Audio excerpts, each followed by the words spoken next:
Is presented by the authority of the Montreal Baseball Club Limited and may not be rebroadcast in any form without the express written consent of the Montreal Baseball Club Limited. You're watching TSN, the sports network, from Wrigley Field in Chicago. I'm Jim Houston with Ken Singleton. Go to the bottom of the fifth inning, and the Cubs have a 3-1 lead over the Montreal Expos. Wrigley Field, built in 1914. The scoreboard was added in the 30s, and though there have been a couple of additions to it, the superstructure of the scoreboard has remained intact. The scores from the out-of-town games still changed by hand. The flag signifying the order of where the teams stand in the division still hang, and you see they're hanging straight down. The flags are limp. There's no breeze at all. Jerome Walton will search out a new piece of lumber. That 2-for-2 average has gotten his 2-for-2 on the night, has gotten his average up to 307.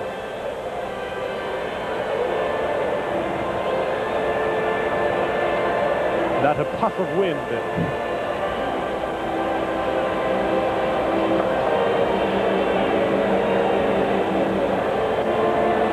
You know, Walton, a very good bunter. And I can recall a leadoff hitter such as a Rod Carew, even in a situation where he had 2 hits in a ball game, such as Walton has, and he comes up leading off the inning, Carew was very dangerous. He might lay down a bunt and go for that third hit, get something going. That hit Pascual Perez and went right to Jeff Houston. Lined 1-4. There's a novel out. Got a piece of Pascual's glove hand. And I was saying about Walton that Carew would bunt to pick up that third hit, even though he already had 2. Walton feels comfortable swinging the bat, and why not? A line drive off of Perez. Excellent play by Jeff Houston, quickly to make the play. That may have hit the pitching hand. And Pascual Perez just threw a baseball into the Cubs dugout, and another one came flying right back out. And there's another one, and it's hit one of the umpires out on the mound.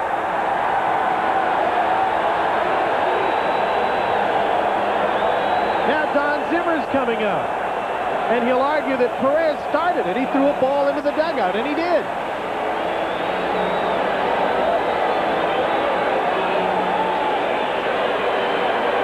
Harry Wendelstedt and Zimmer. You can see Zimmer's hot.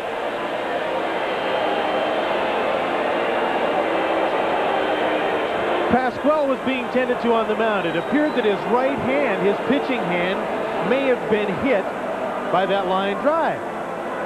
So now Ron McLean is out talking to him. The huddle is around him. Somebody must have said something from the Cub dugout, and Pascual just lobbed a baseball into the dugout, and in short order it came flying right back out.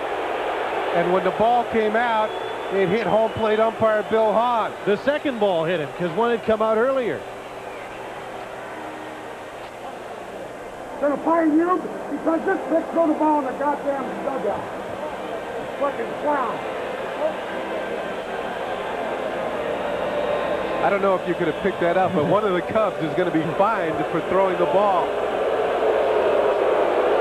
He's going to be fined because that guy's pitcher threw the ball in our dugout.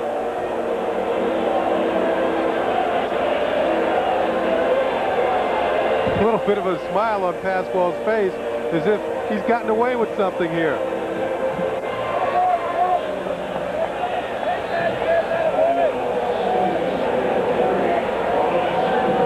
Well, after all that, he appears to be all right. I think that ball hit him just above where his glove covers his left hand. Well, there's enough tension as it is. Former Expo Mitch Webster is, yeah, that's the way Pascual is. Always something a little different happens in a game that Pascual Perez pitches.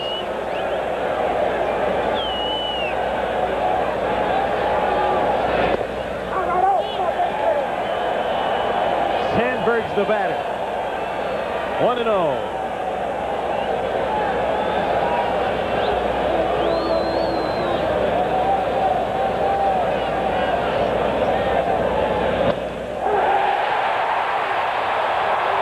for Sandberg.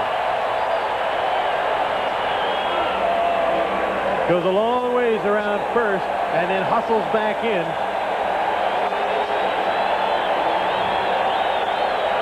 Two sharply hit balls this inning by the Chicago Cubs. High fastball. The one that's had Perez in trouble back in the third inning is back again.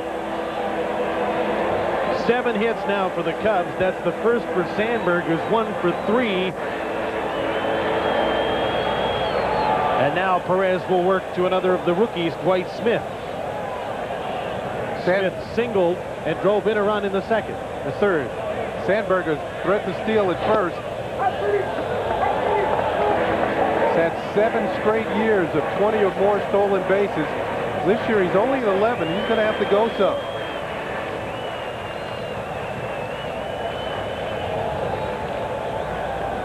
One and 0 to Smith. Bumped his average up to 320.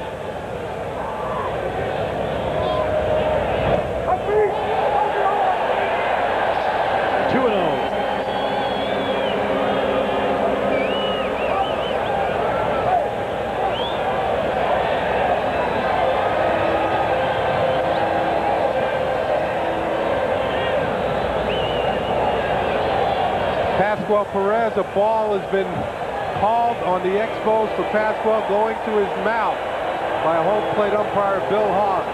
So the count is now 3-0. You're not allowed to go to your mouth while standing in the dirt portion of the mound. On the grass it's fine, but then you have to wipe it off before you get back to the top of the hill.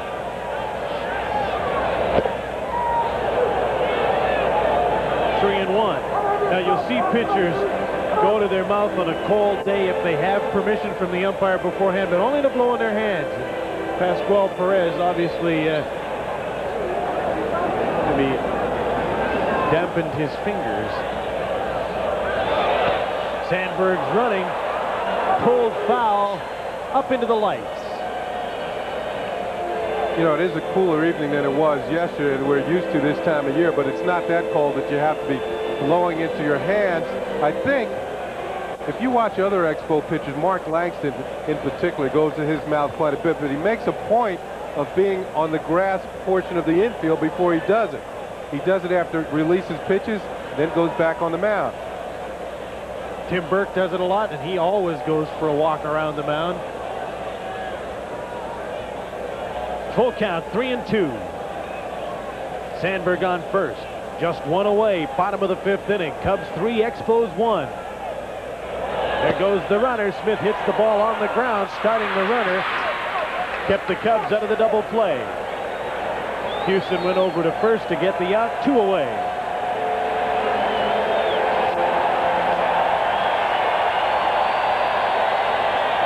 And the fans applaud the arrival at the plate of Mark Grace, who hit the 2-run home run in the 3rd to give the Cubs the 3-1 lead they have now.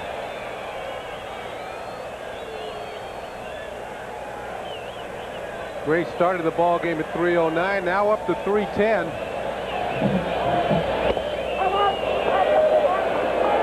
Two full years for this man in the minor leagues.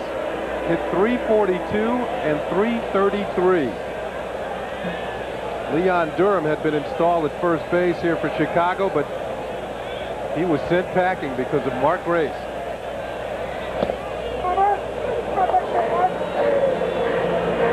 Ball and a strike. The bull is now resurfaced with the Cardinals. Seemed he'd gone missing forever. Had some problems after going to Cincinnati. Went on drug rehab.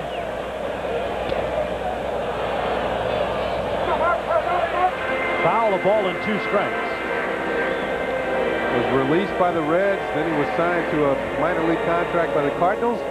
Now he serves as a backup role of Pedro Guerrero.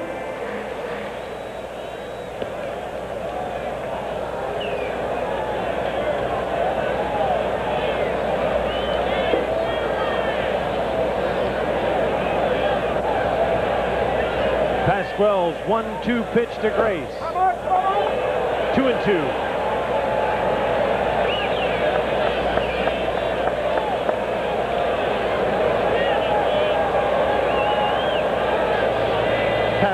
at odds with the Cubs, and maybe still has memories of Don Zimmer questioning what he might have been putting on the ball the last time he started against Chicago.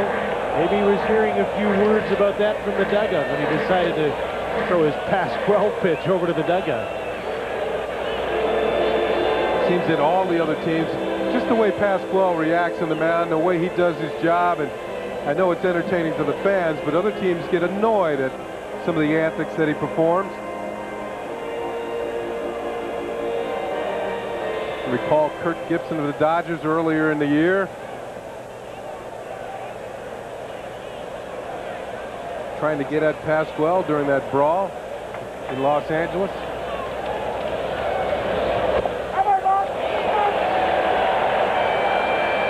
Full count, 3-2.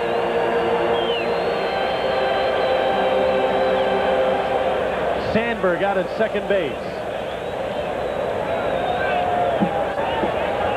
2 away. Perez trying to finish off the Cubs in the 5th.